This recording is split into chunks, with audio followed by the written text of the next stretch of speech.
There's a movement, and it's a good move, to diversify the courts. In other words, right now the 8 judges that are on the bench hear all the types of cases that come in, be them civil, criminal, family, mental health, that sort of thing.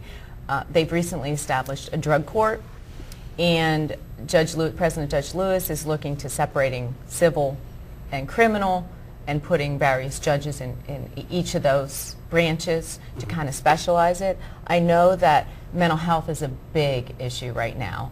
There's only one state facility where prisoners can be sent to be evaluated, and it's causing real problems within the system. So I think what we're going to do with mental health patients and slash defendants is a big deal.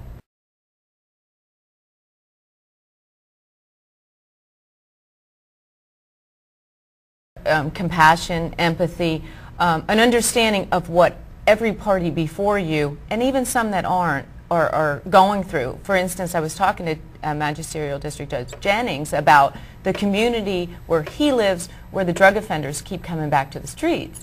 And that community has an interest in the defendant standing in front of the court, despite the fact that maybe that community is not sitting there. They don't have a neighborhood watch group. But just an understanding, and I deal with it every day because I have people in my court. And some of it's rather minor. It's traffic, it's landlord-tenant, which isn't minor, and civil cases that are under $8,000 limits. But it's the only, they're nervous, they're scared, they're, you know, they need to walk out of there knowing that the system works, the process works, they've been treated fairly, and I've applied the law in such a way that you know, that they walk out of there knowing they've had a good experience in court.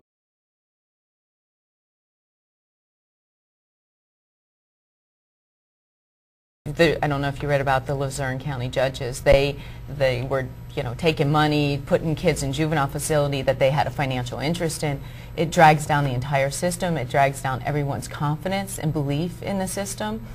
When I tell kids they need to do community service when they stand in front of me, I'm doing community service. I'm not just preaching it.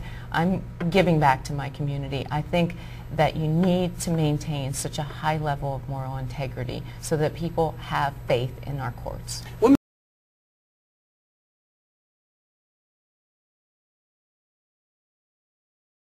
Was a psychology major working as a children and youth services caseworker.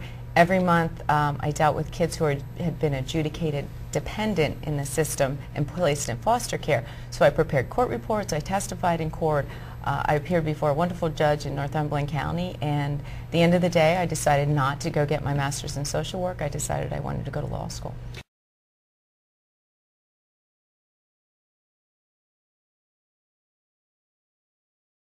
I had a woman approach me in the store and said, "Just to let you know, you saved my daughter's life." I didn't save her daughter's life, but I did something within the case that made a difference and got her to the rehab that she needed to get to. But people, I spend so much time with people, especially with the families of children that are having a lot of trouble. I have the luxury, because it's a small rural community, to spend that sort of time, extra time. I bring them back in. I you know, do a 90-day, let's come back in and see how things have progressed. But it is truly people thanking you, whether they've won, whether they've lost, they felt that they've been heard, and that's really what it's about. And I see it every day, and it makes me feel good. It makes me feel good, and I know I'm making a difference in the community I'm in.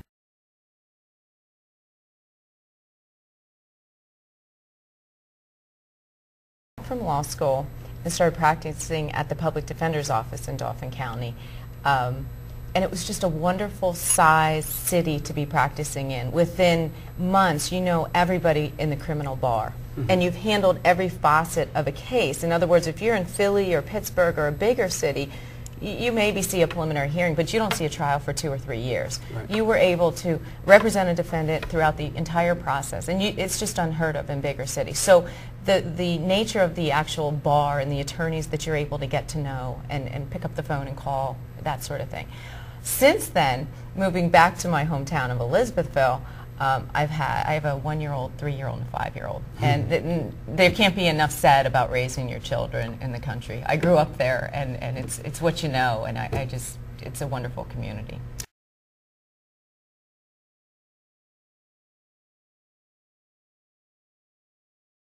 Well, I mean, tapping into my background, of course, is my passion and motivation. First of all, with regard to children, having worked as a caseworker, when I was in the public defender's office, working with all the juveniles, and again, I'm touching on my experience, but it comes down to my dedication to the individual, and every case is an individual case. They have to believe when they're standing there in front of me, it's just about them. It's not about anything else that's gone on before, any other parties that I may know in the courtroom I'm familiar with. It's about their case and about them. And I believe, because of my experience, my perception, perspective brought on from that experience, I'm able to do that.